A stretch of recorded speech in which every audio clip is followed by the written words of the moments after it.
আসার মূল কারণ হচ্ছে আমাদের বরবাদ হচ্ছে এক সেকেন্ডও হচ্ছে সিন কাট করা যাবে না। সেন্সর বোর্ডের কাজ কি? সেন্সর বোর্ডের কাজ হচ্ছে আপনার সেন্সর বোর্ডের কাজ হচ্ছে একটা মুভিতে হচ্ছে গ্রেড করে সেটা হচ্ছে মুভিটা হচ্ছে ছেড়ে দেওয়া। আপনারা কাট করতেছেন কি জন্য বলেন? বলেন না কি জন্য কাট করতেছেন? আমরা হচ্ছে আপনারা মনে করছেন বাংলাদেশের যারা জেনজি আছে তারা হচ্ছে রাতের বেলায় বসে বসে কি দিন পারে মনে করছেন? তারা রাতের বেলায় বসে বসে হচ্ছে মুভি এবং হচ্ছে লাল লিগা দেখে। তারা রাতের বেলায় বসে হচ্ছে মুভি এবং লাল লিগা দেখে। জুলাইয়ের স্বাধীনতা করছি আমরা কি জন্য? জুলাই আন্দোলন করছি আমরা কি জন্য? আমার ভার্সিটি থেকে হচ্ছে 6 জন মারা গেছে কি জন্য? হচ্ছে আমরা যাতে স্বাধীনভাবে হচ্ছে সবকিছু মেনটেন করতে পারি সেই জন্য। তো এখন একটাই হচ্ছে আমাদের দাবি, আমাদের বরবাদ মুভি থেকে এক সেকেন্ড হচ্ছে কি কাট করা যাবে না, এক সেকেন্ডও কাট করা যাবে না। আপনাদের কাজ হচ্ছে একটা মুভিকে গ্রেডিং করা। আপনারা এ গ্রেড করেন, ইউ গ্রেড করেন, অ্যাডাল্ট গ্রেড করেন, ডাজেন্ট ম্যাটার। আপনারা গ্রেড করেন। যতক্ষণ পর্যন্ত আমরা হচ্ছে এখান থেকে হচ্ছে যাবো না, ততক্ষণ পর্যন্ত আমাদেরকে হচ্ছে আমাদের দাবি মেনে নেওয়া না হয় ততক্ষণ পর্যন্ত আমরা এখান থেকে যাবো। এটা আমাদের হচ্ছে শেষ।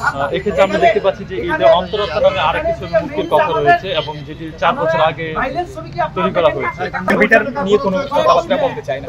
ওইটা আমাদের মুভি, এটা হচ্ছে একটা মূল চাল, যাতে বরবাদ মুভি ভালো বিজনেস করতে না পারে। এটা একটা মূল চাল খেলছে যারা হচ্ছে চাল খাওয়াবে। তো আপনি দেখেন একটা মুভি রিলিজ হলে 1 মাস আগে থেকে ওই মুভির হচ্ছে প্রমোশন হয়। ওই মুভি আপনি যে মুভিটার কথা বলছেন ওই মুভিটার একদিনের কোনো প্রমোশন হয়েছে, তার মানে এটা চালের মধ্যে দিয়ে আসছে, এটা একটা সিন্ডিকেটের মধ্যে দিয়ে আসছে। আমাদের একটাই দাবি, সেটা হচ্ছে জনগণ খবর দেয়, সেন্সর বোর্ডের সিন্ডিকেটটা হচ্ছে খবর দেয়। কি কারণে এটি মানে 12 সেকেন্ডে 12 মিনিট কেটে দেওয়ার কথা? ওনারা বলতেছে ভাইলেন্স। আমাদের সেন্সর বোর্ডে যারা আছে, what is the violence? Violence এর মূল সত্য কি আপনারা জানেন? অ্যানিমেল মুভি দেখছেন? অ্যানিমেল দেখেন না? অ্যানিমেল দেখেন না? মার্কো দেখেন না? মার্কোতে কি ভাইলেন্স আছে সেটা তো আমাদের সবার লোক হিন্দি মুভির 14 গোষ্ঠী তারাই দিছে একদম মার্কোতে যে ভাইলেন্সটা। পরবর্তী কি ভাইলেন্সটা হচ্ছে ভাই আপনারা 18 ক্লাস গ্রেড দিয়ে দেন, দেখবে না? যারা দেখবে না, যারা দেখার ইচ্ছা নেই তারা দেখবে না। আপনারা সিন কাট করিয়ে না, এটাই হচ্ছে কারণ। ওরা বলতে হচ্ছে বেশি ভাইলেন্স আছে। এই বৈষম্য শাসনের সাথে বহু বছর ধরে হয়ে আসছে, আর দেশে জড়াউত্তরে পার করে নিজেকে এই উচ্চতায় নিয়ে যাচ্ছে। এটা তো আপনার নতুন না। তাকে আটকাতে মানে তাকে এই পর্যন্ত আমি নাম বলতে পারি আমার তাকে কে না আটকাতে চেয়েছে? এই যে তার সাথে কম ক্রিকেট করেছে তাকে আটকাতে, আরো অনেক পরিচালক আছে আমি আমার বলতে চাচ্ছি না।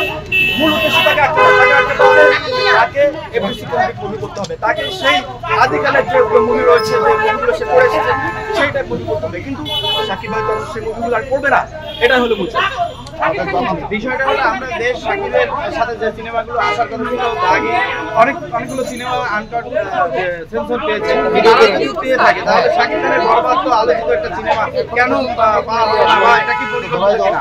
অবশ্যই এটা পরিকল্পিত, অবশ্যই এটা তো পানির মতো পরিষ্কার। এখানে সম্পূর্ণভাবে পরিকল্পনা করা হয়েছে যে মূলত এই যে আপনারা একটা সোজা জিনিস একটা ভালো মুভি থেকে কেন 12 মিনিট কর্তন করতে বলা হবে? কোন আপনারা ওয়ার্ল্ডের কোনখানে শুনছেন এই রকম ভাবে একটা ভালো মুভিকে এই টাইপের প্রস্তাব দেওয়া হয় 12 মিনিট 13 মিনিট কেটে মুভি করতে হবে?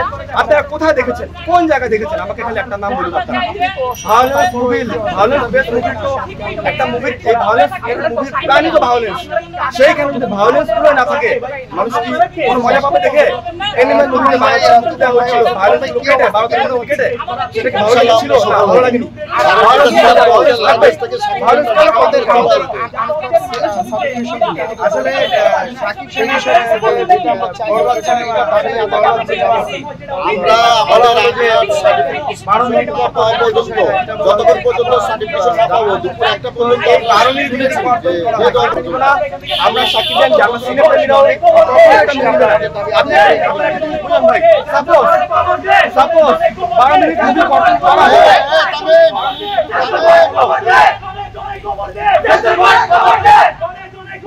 ভায়োলেন্স যদি আমরা যেটা খবর পেয়েছি, আমরা যেটা শুনেছি, মানে সবথেকে ইম্পর্টেন্ট 12 মিনিট, এই 12 মিনিট